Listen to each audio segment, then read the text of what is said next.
Ukáž mi, Pane, svoju cestu a budem kráčať v Tvojej pravde. Daj, aby moje srdce bolo prosté a malo bázeň pred Tvojim menom.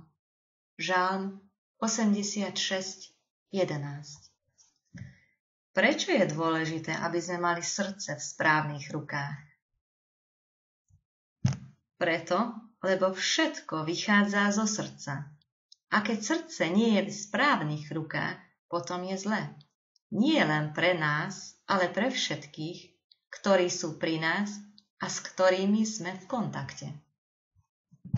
Iba to vieme podať ďalej, čo je v nás. Ak to, čo je v nás, je špinavé, znečistené, tak aj to, čo z nás vychádza, bude špinavé a znečistené.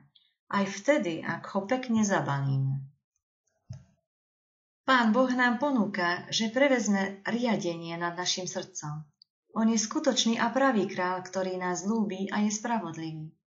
Nie je panovačný, nezneužíva svoju moc, ale používa ju na milosrdenstvo nad tými, ktorí si to želajú.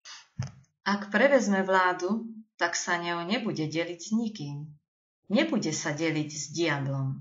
Aj diabol by chcel naše srdce, ale len aby ho utláčalo, využívalo a zabilo.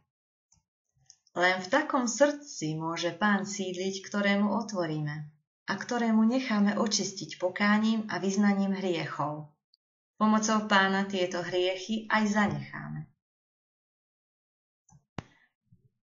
Ak ľúbime Pána, tak dokážeme ľúbiť aj ľudí. Ak sa k Pánovi otočíme chrbtom, tak nevieme ľúbiť. Vtedy naša láska je sebecká a modlárska. O každej modle raz vyjde najavo, že nie je hoden našej úcty a vtedy prichádza sklamanie a nesmierna bolesť. Láska v Bohovi zostáva aj vtedy, ak nám druhý spôsobí bolesť. Šťastný je ten, ktorý celým svojim srdcom ľúbi Pána. Amen.